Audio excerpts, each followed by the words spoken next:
नमस्कार दोस्तों। इससे पहले के वीडियो में आपने माघ मास कथा के 1 अध्याय से लेकर 8 अध्याय तक की कथा सुनी। अब आइए सुनते हैं माघ मास कथा का 9वां अध्याय। यमदूत कहने लगे, मध्याह्न के समय आया अतिथि, मूर्ख, पंडित, वेद पाठी या पापी कोई भी ब्रह्म के समान है। जो रात्रि के थके हुए भूखे ब्राह्मण को अन्न जल देता है, मध्याह्न के समय जिसके घर आता हुआ अतिथि निराश नहीं जाता, वो स्वर्ग का वासी होता है। अतिथि बराबर कोई धन संपत्ति तथा हित नहीं है। बहुत से राजा और मुनि अतिथि सत्कार से ब्रह्मलोक को प्राप्त हुए हैं। जो एक समय आलस्य से भी अतिथि को भोजन करा दे, वो यमद्वार नहीं देखता।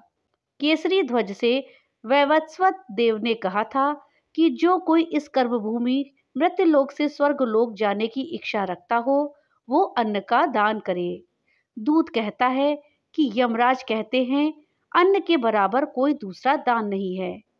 जो गर्मियों में जल, सर्दी में ईंधन और सदैव अन्न का दान करते हैं, वो कभी यम के दुख नहीं उठाते। जो अपने किए हुए पापों का प्रायश्चित करता है, वो नरक को नहीं देखता, और प्रायश्चित न करने वाला मनुष्य नरक में जाता है। जो काया, वाचा और मन से किए हुए पापों का प्रायश्चित करता है, वो देव और गंधर्वों से शोभित स्वर्गलोक को प्राप्त होता है।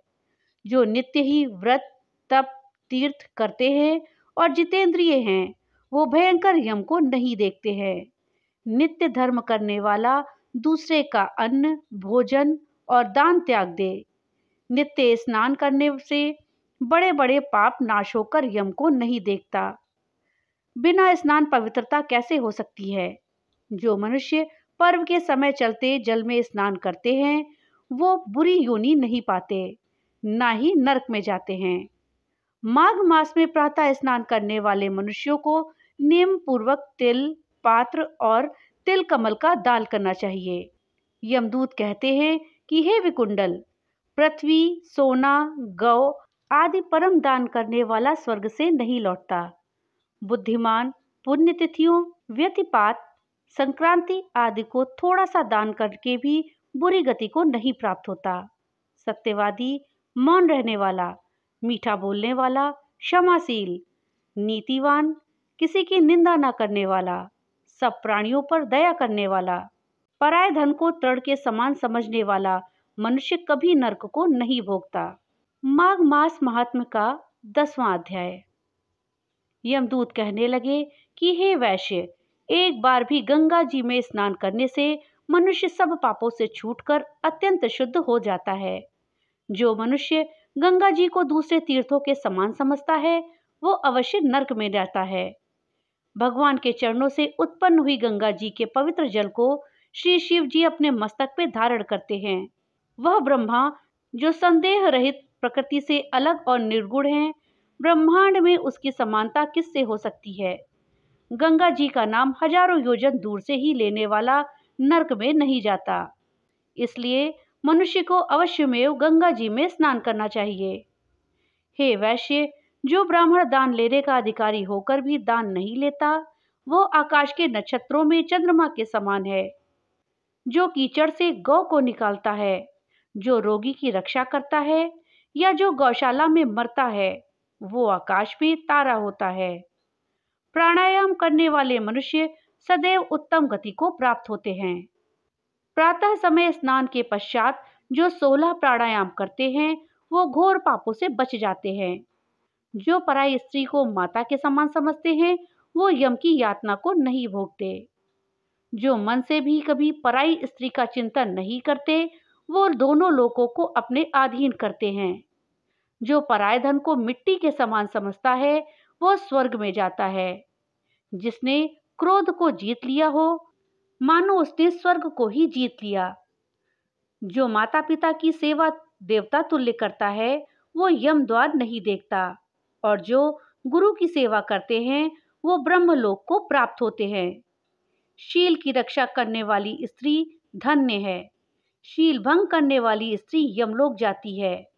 जो वेदों और शास्त्रों को पढ़ते हैं या पुराण और संहिता पढ़ते हैं और सुनते हैं, तथा जो स्मृति का व्याख्यान और धर्मशास्त्र समझते हैं या जो वेदांत में लीन रहते हैं, वो पाप रहित होकर ब्रह्मलोक को प्राप्त होते हैं। जो अज्ञानियों को वेद शास्त्र का ज्ञान देते हैं, वे देवताओं से भी पूजित होते हैं। यमदूत ने कहा कि वैश्य श्रेष्ठ यमराज ने हमको वही आज्ञा दे रखी है कि तुम किसी वैष्णव को मेरे पास मत लाओ। हे वैश्य, पापी लोगों को इस संसार रूपी नरक को पार करने के लिए भगवान की भक्ति के सिवाय दूसरा और कोई उपाय नहीं है। भगवान की भक्ति ना करने वाले मनुष्य को चांडाल के समान समझना चाहिए। भगवान के भक्त अपने माता पिता दोनों के कुलों को तार देते हैं और उनको नरक में नहीं रहने देते। और जो मनुष्य वैष्णव का भोजन करते हैं, वे भी भगवान की कृपा से श्रेष्ठ गति को प्राप्त होते हैं। बुद्धिमान को सदैव वैष्णव का अन्न खाना चाहिए। इससे बुद्धि पवित्र होकर मनुष्य पाप नहीं करता। गोविंदाय नमः इस मंत्र का जाप करता हुआ जो मनुष्य मृत्यु को प्राप्त होता है, वो परम धाम को प्राप्त होता है। इसमें संदेह नहीं है। जो ओम नमो भगवते वासुदेवाय नमः इस मंत्र या ओम अष्टाक्षर मंत्र का जाप करते हैं, उसके ब्रह्म इत्यादि बड़े पाप नष्ट हो जाते हैं। माघ मास कथा का 11वां अध्याय। यमदूत कहने लगा कि हे वैश्य, मनुष्य को सदैव शालिग्राम की शिला में तथा वज्र या कीट चक्र में भगवान वसुदेव का पूजन करना चाहिए, क्योंकि सब पापों का नाश करने वाले, सब पुण्यों को देने वाले तथा मुक्ति प्रदान करने वाले भगवान विष्णु का इसमें निवास होता है। जो मनुष्य शालिग्राम की शिला या हरि चक्र में पूजन करता है, वो अनेक मंत्रों का फल प्राप्त कर लेता है। जो फल देवताओं को निर्गुण ब्रह्म की उपासना में मिलता है, वही फल मनुष्य को भगवान शालिग्राम का पूजन करने से यमलोक को नहीं देखने देता। भगवान को लक्ष्मी जी के पास अथवा बैकुंठ में इतना आनंद नहीं आता जितना शालिग्राम की शिला या चक्र में निवास करने से आता है। स्वर्ण कमल युक्त करोड़ों शिवलिंग के पूजन से इतना फल नहीं मिलता जितना एक दिन शालिग्राम के पूजन से मिलता है। भक्ति पूर्वक शालिग्राम का पूजन करने से विष्णु लोक में वास करके मनुष्य चक्रवर्ती होता है। काम, क्रोध, लोभ, मोह, अहंकार से युक्त होकर भी मनुष्य शालिग्राम का पूजन करने से बैकुंठ में प्रवेश करता है। जो सदैव शालिग्राम का पूजन करते हैं, वो प्रलय काल तक स्वर्ग में वास करते हैं। जो दीक्षा, नियम और मंत्रों से चक्र में बलि देता है, वो निश्चय करके विष्णु लोक को प्राप्त होता है। जो शालिग्राम के जल से अपने शरीर का अभिषेक करता है, वो मानो संपूर्ण तीर्थों में स्नान करता है। गंगा, रेवा, गोदावरी सबका जल शालिग्राम में वास करता है। जो मनुष्य शालिग्राम की शिला के सन्मुख अपने पिता का श्राद्ध करता है, उसके पितर कई कल्प तक स्वर्ग में वास करते हैं। जो लोग नित्य शालिग्राम की शिला का जल पीते हैं, उनके हजारों बार पंचगव्य पीने से क्या प्रयोजन। यदि शालिग्राम की शिला का जल पिया जाए तो सहस्रों तीर्थ करने से क्या लाभ। जहाँ पर शालिग्राम है, वह स्थान तीर्थ के समान ही है। वहां पर किए गए संपूर्ण दान, होम करोड़ों गुना फल को प्राप्त होता है। जो एक बूंद भी शालिग्राम का जल पीता है, वो माता के स्तनों का दुग्ध पान नहीं करता, अर्थात गर्भाशय में नहीं आता। शालिग्राम शिला में जो कीड़े मकोड़े एक कोस के अंतर पर मरते हैं, वो भी बैकुंठ को प्राप्त होते हैं। जो फल वन में तप करने से प्राप्त होता है, वही फल भगवान को सदैव स्मरण करने से प्राप्त होता है। मोहवश अनेक प्रकार के घोर पाप करने वाला मनुष्य भी भगवान को प्रणाम करने से नरक में नहीं जाता। संसार में जितने तीर्थ और पुण्य स्थान हैं, भगवान के केवल नाम मात्र के कारण से प्राप्त हो जाते हैं। माघ मास महात्म्य कथा का 12वां अध्याय। यमदूत कहने लगा कि जो कोई प्रसंगवश भी एकादशी के व्रत को करता है, वो दुखों को प्राप्त नहीं होता। मास की दोनों एकादशी भगवान के पद्मनाभ के दिन हैं। जब तक मनुष्य इन दिनों में व्रत नहीं करता, उसके शरीर में पाप बने रहते हैं। हजारों अश्वमेघ, सैकड़ों वाजपेयी यज्ञ एकादशी व्रत की 16 कला के बराबर भी नहीं है। एकादशी के दिन व्रत करने से 11 इंद्रियों से किए गए सब पाप नष्ट हो जाते हैं। गंगा, गया, काशी, पुष्कर, कुरुक्षेत्र, यमुना, चंद्रभागा कोई भी एकादशी के तुल्य नहीं है। इस दिन व्रत करके मनुष्य अनायास ही बैकुंठ लोक को प्राप्त करता है। एकादशी को व्रत और रात्रि जागरण करने से माता पिता और स्त्री के कुल की 10-10 पीढ़ियां उद्धार पाती हैं और वह पीतांबरधारी होकर भगवान के निकट रहते हैं। बाल, युवा और वृद्ध सब तथा पापी भी व्रत करके नरक में नहीं जाते। यमदूत कहता है कि हे वैश्य, मैं सूक्ष्म में तुमसे नरक से बचने का धर्म कहता हूँ। मन, कर्म और वचन से प्राणी मात्र का द्रोह ना करना, इंद्रियों को वश में रखना, दान देना, भगवान की सेवा करना, नियम पूर्वक वर्णाश्रम धर्म का पालन करना, इन कर्मों के करने से मनुष्य नरक से बचा रहता है। स्वर्ग प्राप्त करने की इच्छा से मनुष्य गरीब हो भी तो जूता, छतरी, अन्न, धन, जल कुछ न कुछ दान देता रहे। दान देने वाला मनुष्य कभी यम की यातना को नहीं भोगता तथा दीर्घायु और धनी होता है। बहुत कहने से ही क्या अधर्म से ही मनुष्य बुरी गति को प्राप्त होता है। मनुष्य सदैव धर्म के कार्यों से ही स्वर्ग प्राप्त कर सकता है। इसलिए बाल्यावस्था से ही धर्म के कार्यों का अभ्यास करना चाहिए। माघ मास महात्म्य कथा का 13वां अध्याय। विकुंडल कहने लगा कि तुम्हारे वचनों से मेरा चित्त अति प्रसन्न हुआ, क्योंकि सज्जनों के वचन सदैव गंगा जल के सदृश पापों का नाश करने वाले होते हैं। उपकार करना तथा मीठा बोलना सज्जनों का स्वभाव है। जैसे अमृत मंडल चंद्रमा को भी ठंडा कर देता है, अब कृपा करके यह भी बतलाइए कि किस प्रकार मेरे भाई का नरक से उद्धार हो सकता है। तब दूत कुछ देर ज्ञान दृष्टि से विचार कर मित्रता रूपी रस्से से बंधा हुआ बोला कि हे वैश्य, यदि तुम अपने भाई के लिए स्वर्ग की कामना करते हो तो जल्दी ही अपने 8 जन्म के पुण्य फल को उसके निमित्त अर्पण कर दो। तब विकुंडल ने कहा कि हे दूत, वह पुण्य क्या है और मैंने कौन से जन्म में और कैसे किया है, सो सब बतलाओ, फिर मैं अपना पुण्य अपने भाई को दे दूंगा। दूत कहने लगा कि हे वैश्य, सुनो, मैं तुम्हारे पुण्य की सब कथा कहता हूँ। पूर्व समय में मधुवन में शाल्की नाम का ऋषि था। वो बड़ा तपेश्वरी था, ब्रह्मा के समान तेज वाला था। नवग्रह की तरह उसकी स्त्री रेवती के 9 पुत्र थे, जिनके नाम ध्रुव, शशि, बुध, तार, ज्योतिमान थे। इन पांचों ने गृहस्थाश्रम धारण किया तथा निर्मोह, जितमाय, ध्याननिष्ठ और गुणातग ये चारों संन्यास ग्रहण करके वन में रहने लगे। ये शिखा सूत्र से रहित पत्थर और सोने को समान समझते थे।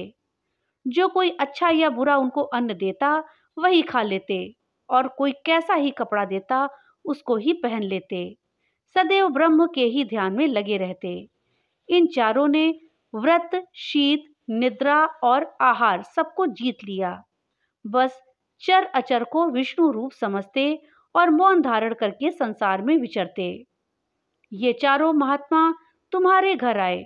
जब तुमने मध्याह्न के समय भूखे प्यासे इनको आंगन में देखा तो तुमने गदगद कंठ से आंखों में आंसू भरकर इनको नमस्कार करके इनका बड़ा आदर सत्कार किया।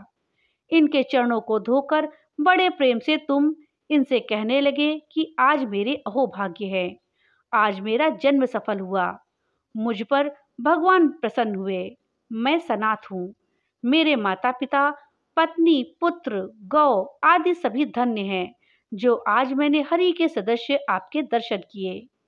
सो हे वैश्य, इस प्रकार तुमने श्रद्धा से उनका पूजन किया और चरण धोकर जल को मस्तक से लगाया। फिर विधि पूर्वक इनका पूजन करके तुमने इन सन्यासियों को भोजन कराया। इन सन्यासियों ने भोजन करके रात को तुम्हारे घर में विश्राम किया और ब्रह्मा के ध्यान में लीन हो गए। इन सन्यासियों के सत्कार से जो पुण्य तुमको मिला सो मैं भी कहने में असमर्थ हूँ, क्योंकि सब भूतों में प्राणी श्रेष्ठ है। प्राणियों में बुद्धि वाले बुद्धि वालों में मनुष्य, मनुष्यों में ब्राह्मण और विद्वानों में पुण्यात्मा और पुण्यात्माओं में ब्रह्मज्ञानी सर्वश्रेष्ठ है। ऐसी ही संगति से बड़े बड़े पाप नष्ट हो जाते हैं। ये पुण्य तुमने अपने 8वें जन्म में किया था। सो यदि तुम अपने भाई को नरक से मुक्त करना चाहते हो तो यह पुण्य दे दो। सो दूत के ऐसे वाक्य सुनकर उसने प्रसन्न चित्त से अपना पुण्य अपने भाई कुंडल को दे दिया और वह नरक से मुक्त हो गया और दोनों भाई देवता से पूजित किए गए। तब दूत अपने स्थान को चला गया। इस प्रकार वैश्य के पुत्र विकुंडल ने अपना पुण्य देकर अपने भाई को नरक की यातना से छुड़वाया। सो हे राजन, जो कोई इतिहास को पढ़ता है या सुनता है वो 1000 गोदान का फल प्राप्त करता है। माघ मास महात्म्य कथा का 14वां अध्याय। कार्तवीर्य जी बोले कि हे विप्रश्रेष्ठ, किस प्रकार एक वैश्य माघ स्नान के पुण्य से पापों से मुक्त होकर दूसरे के साथ स्वर्ग को गया, सो मुझसे कहिए। तब दत्तात्रेय जी कहने लगे कि जल स्वभाव से ही उज्ज्वल, निर्मल, शुद्ध, मलनाशक और पापों को धोने वाला है। जल सब प्राणियों का पोषण करने वाला है, ऐसा वेदों में कहा है। मकर के सूर्य माघ मास में गौ के पैर डूबने योग्य जल से भी स्नान करने से मनुष्य स्वर्ग को प्राप्त होता है। यदि सारा मास स्नान करने से अशक्त हो तो 3 दिन ही स्नान करने से पापों का नाश होता है। जो व्यक्ति थोड़ा ही दान करे वह भी धनी और दीर्घायु होता है। 5 दिन स्नान करने से चंद्रमा के सदृश शोभायमान होता है। इसलिए आप शुभ चाहने वालों को माघ से बाहर स्नान करना चाहिए। अब माघ में स्नान करने वालों के नियम कहता हूँ। अधिक भोजन का उपयोग नहीं करना चाहिए। भूमि पर सोना चाहिए। भगवान की त्रिकाल पूजा करनी चाहिए। ईंधन, वस्त्र, कंबल, जूता, कुमकुम, धृत, तेल, कपास, रुई, वस्त्र तथा अन्न का दान करना चाहिए। दूसरे की अग्नि ना तपें। ब्राह्मणों को भोजन कराएं और उनको दक्षिणा दें तथा एकादशी के नियम से माघ स्नान का उद्यापन करें। भगवान से प्रार्थना करें कि हे देव, इन स्नान का मुझको यथोक्त फल दीजिए। मौन रहकर मंत्र का उच्चारण करें, फिर भगवान का स्मरण करें। जो मनुष्य श्री गंगा जी में माघ मास में स्नान करते हैं वे 4000 युग तक स्वर्ग से नहीं गिरते। जो कोई माघ मास में गंगा और यमुना का स्नान करता है वह प्रतिदिन 1000 कपिला गौ के दान का फल पाता है। तो दोस्तों, ये थी माघ मास की महात्मा की कथा, अध्याय 9 से लेकर के अध्याय 14 तक। वीडियो अगर अच्छी लगी हो तो लाइक और ज़्यादा से ज़्यादा शेयर करिएगा। और हाँ, अगर चैनल पे नए आए हैं तो चैनल को सब्सक्राइब करना मत भूलिएगा और अपने विचार हमें कमेंट बॉक्स में लिख करके जरूर बताइएगा। भगवान भोलेनाथ की कृपा आप सब पर बनी रहे। तो मिलते हैं अगली नई वीडियो के साथ। तब तक के लिए राधे राधे।